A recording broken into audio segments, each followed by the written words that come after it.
Hi and welcome back to Third Act Predictions. I'm just doing this on my iPhone. I've got no mic this time. I don't know about the sound quality and all that.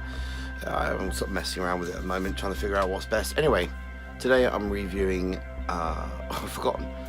Today I'm reviewing the 2009-2012 written and directed by the Roland Emmerich. Is that right? Emmerich. I don't know, sorry. Oh gosh, I'm about an hour and a half in and I've got another hour left, and I don't see how many more escapes from near death they could possibly have in this movie. I mean, if you've seen anything else he's done, including, you know, Godzilla, Independence Day, Day After Tomorrow, you've seen this movie already so far. I mean, it's just, I'm bored. I'm just, like, every time there's a near death scene where they're escaping on a plane, which happens a couple of times, you just think, well, all the main characters are in this one plane. They're not really in jeopardy. They're not going to die. And they don't. So you just sort of sit there and watch the CGI. All you do is just sit there and go, wow, that's really cool CGI. For 2009, good CGI. And that's all I'm doing. Just watching the CGI, thinking, you know, this is great. Woody Harrelson's the crazy character. Every End of Earth movie has to have a crazy character, and he's hello death, just like the guy in Independence Day where he goes back up into the ship. Hello boys, I'm back. Oh, how many American? Oh, and it's American. It's in case you didn't realise watching this, the Americans are the cool people that save the Earth, or, you know, are the main stars. The rest of the planet are just stereotypes. So let's just have the Chinese drinking tea, and let's have the English people doing English people things, and we'll have, you know, it's just so. Oh, and the Russians are always. It's a Russian ship, of course. It's a plane. It's big. Oh, okay. So anyway, let's talk about some of the good things so far. The good thing so far is I can't pronounce his name. Is it Chiwetel Ejiofor, who went on to star in I butchered that name completely. Who went on to star in 12 Years a Slave. Now, he is a good actor, and because of that, he's the only character in this movie I relate to at all. John Cusack, who's the star of the movie, I couldn't care less if he dies right now. I just, any of them, his wife too, who always has perfect lipstick in every scene, even though she's just been through all this disaster and death, she's still got perfect lipstick and hair. The kids, oh my gosh, the kids, they've just seen thousands of people dying, like in the early scenes, you know, spoiler alert, but, you know, they see people dying, like thousands of people dying, and yet they're just not, they're fine.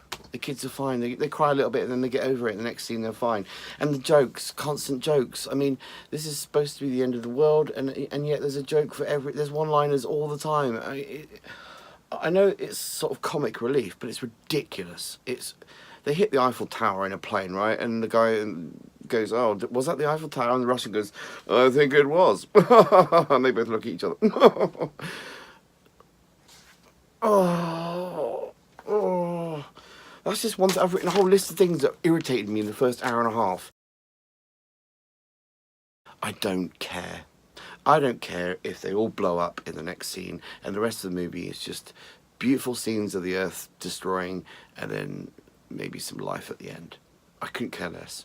I don't like any of the people in the movie. I couldn't relate to any of them. The two old people, the black guy and the white guy, the old guys, you know, that's a lovely little bit of relationship. Good acting too, great actors.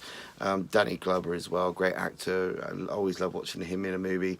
There are some great actors in this. Oliver Platt though, come on, he's just so irritating in every movie he's in. He's just so irritating.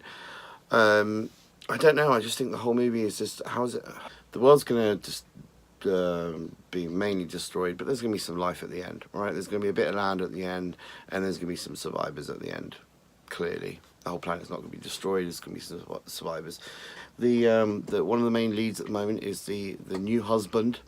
Obviously there's a dysfunctional family in this movie where the dad's trying to earn the respect of his kids because he left, you know, and they all call him by his name and not dad. Oh, so the prediction is that they end up calling him dad at the end of the movie because he's great, and the plastic surgeon will probably die heroically by saving them all somehow, because they have to get rid of him. It's a love triangle at the moment, so they have to kill one off.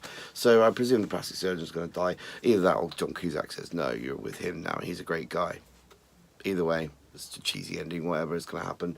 I just got to sit through another hour of this American crappy script, this crappy jokes, and no tension and no threat for another hour. Bye. Right, so I just watched the end of 2012, and I was right, wasn't I? The love triangle at the end, the new dad died, the old dad comes back, and they're a happy family, and all the main characters we love, or we've seen most of, survive. Everything panned out pretty much exactly how I expected it to. It's a movie, isn't it? So you're supposed to just sit back and enjoy it.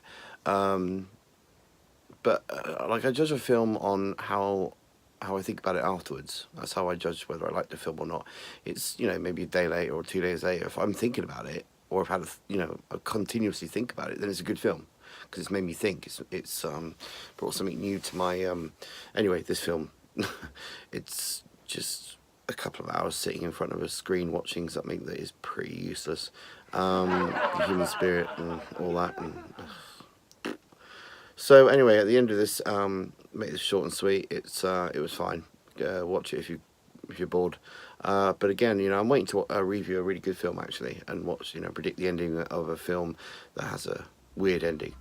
But I'm struggling to find movies I haven't seen. To be honest, I do watch a lot of films, so I'm still going through trying to find things. So anyway, on to the next one. See you on the next one. Let me know down below what you thought of the film, and whether you predicted the ending as well, the same as me. Pretty much happened the way I thought it would happen. So anyway, take care. On to the next one. Bye bye.